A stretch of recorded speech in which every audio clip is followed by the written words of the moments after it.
hear me like this? Yep. Hi! Yeah, like they said, I just asked to do this, so it was not planned, but I'm happy I get the opportunity. Last Tuesday, I was outside of a mining conference in Stockholm, handing out flyers on a request from the Gabna Sami village in northern Sweden. The flyers were about how Swedish mining companies are destroying reindeer habitats. But I actually want to tell you a different story, also involving reindeer. In 1963, there were 6,000 reindeer on St. Matthew's Island, an uninhabited island in the Bering Sea between Russia and the United States. They had been put there by the US military in the 40s, just like 20 of them, and they had exploded in population because the island had lots of lichen for them to eat, lots of grasses, and so on. So they could multiply, they could eat as much as they wanted. However, when researchers came back to the island in the 80s, no reindeer remained. The researchers could only see carcasses, skeletons everywhere. What happened is that the reindeer had gone into population overshoot. They crossed the line where the collective hunger of all the reindeers was more than the island could grow back for them. And what followed was a terrible competition for resources, hunger, and eventually population collapse. And I figured that being a reindeer in that time must have been pretty bad. I don't envy them. But I'm thinking, could the same thing happen to humans? Well, in 1972, there were some international team of researchers at MIT who released a report called The Limits to Growth, where they studied human populations, industrial activity, the ability to grow food, and other factors that are involved in human civilization on Earth. And they asked, how do they interact with each other as time goes on? Here is a slide from that report, and just cleaned up a bit for a modern kind of digital age. What one of their projections looked like, it suggested that over the turn of the millennium, more or less, the resources and the population and the industrial activity would grow. But it also suggested that somewhere later in the middle of the 21st century, the resources available would be more and more scarce, resulting in making it harder and harder to produce the amount of food necessary for a big population, and later resulting in a sharp population decrease of the human population on Earth. So, hold on, am I really saying that human civilization is about to collapse? Let's take a step back. Hi, I'm Ludvig. I didn't introduce myself. I come from Sweden, Stockholm, and in my free time I enjoy reading and programming. If you ask me about my favorite animal, it would be a salamander. And this is the view from my hotel window. I am so thankful that we can be here in the Anasari, and that I get to watch these beautiful trees when I'm falling asleep. I invite all of you to just take a deep breath together with me. Okay?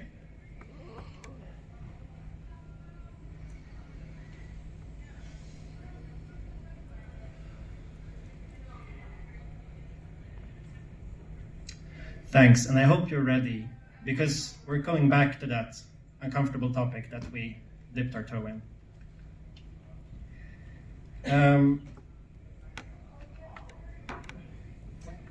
Yes, there we go. Okay, I'm sorry.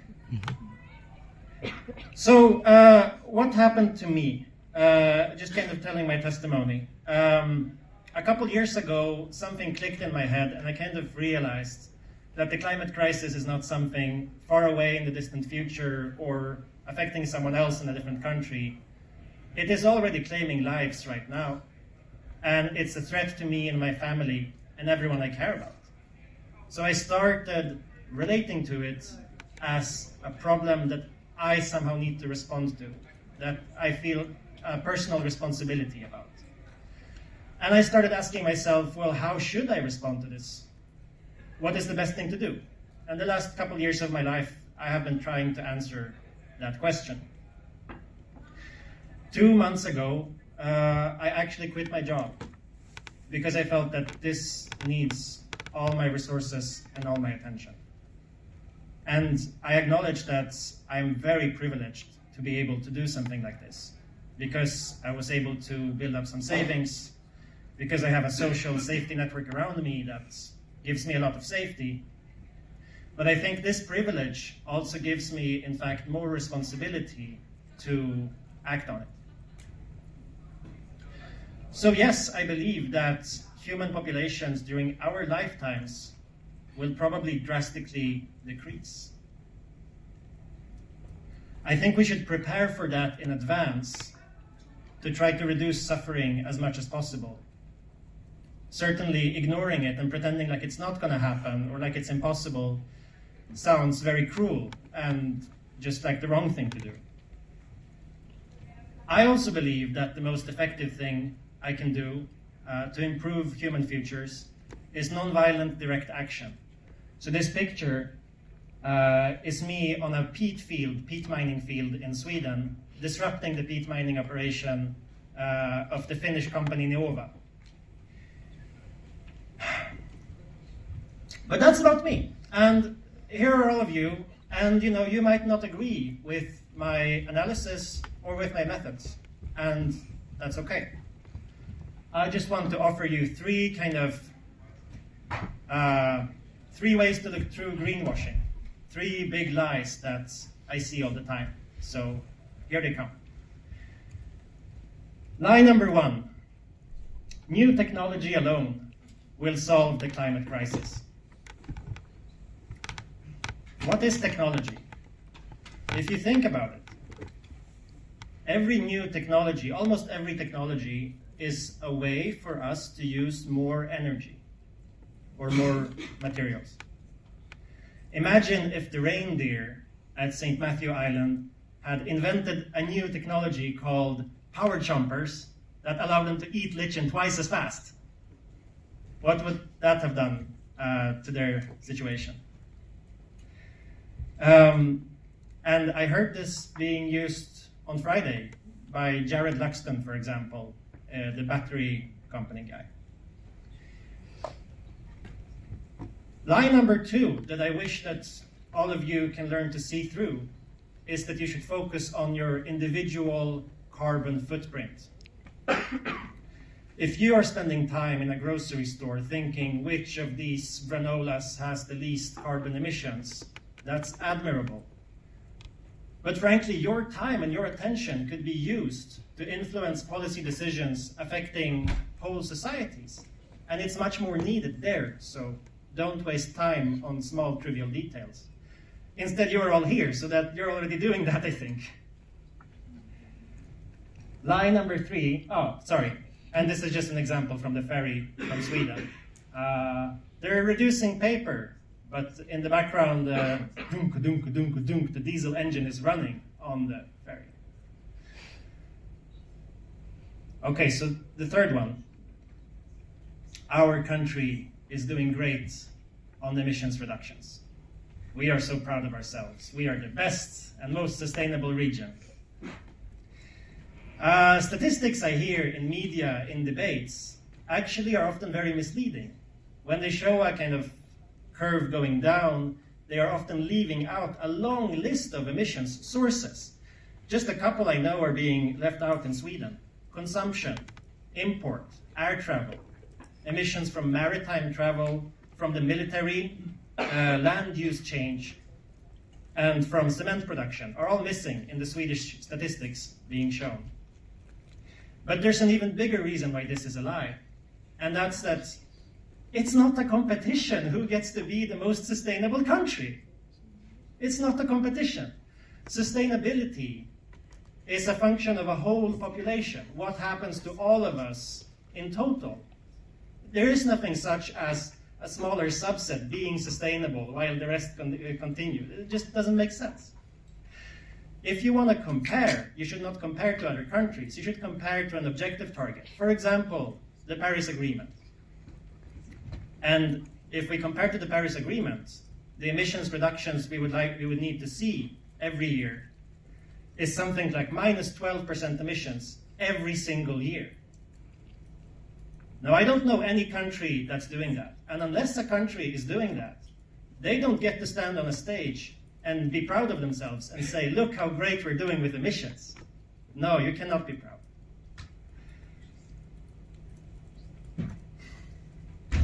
Time for another breath.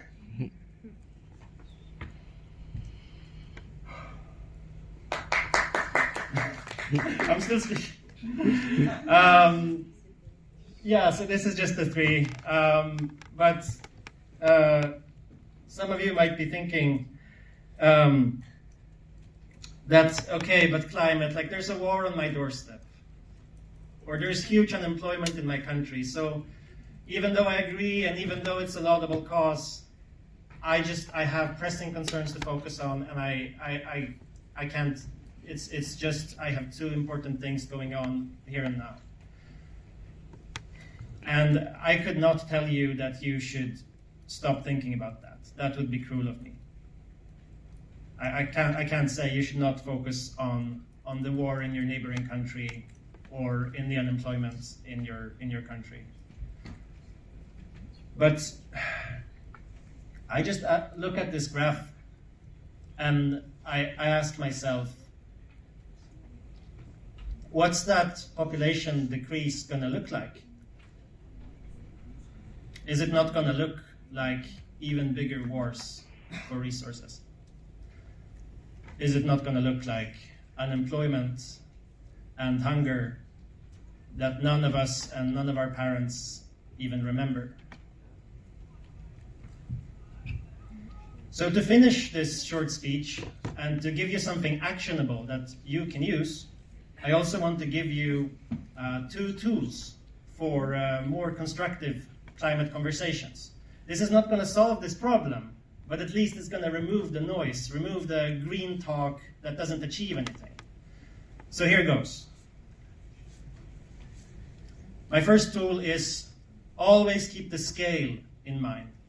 For any green policy or whatever, ask, well, how many emissions is this actually going to remove? Okay, here's a number. Is that a big number? Is that a big number compared to national emissions or to global emissions?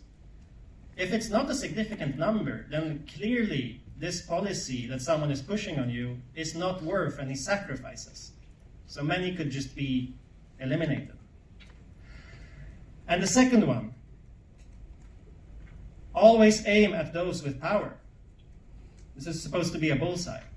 Because I'm so sick and tired of climate policies that put so much pressure on like regular people, those that have it the worst, and are going to make their lives even harder, while at the same time conveniently omitting the ones that have the most power, that have the most wealth. Like often there are loopholes in the laws being passed that specifically make sure that they are not affected. And so if any policy looks like this, that's bullshit. And you should call it bullshit, I think. So yeah, for any proposed policy, just always ask, well, how is this going to reduce the emissions of the top 1% earners? If it's not doing that, it's bullshit.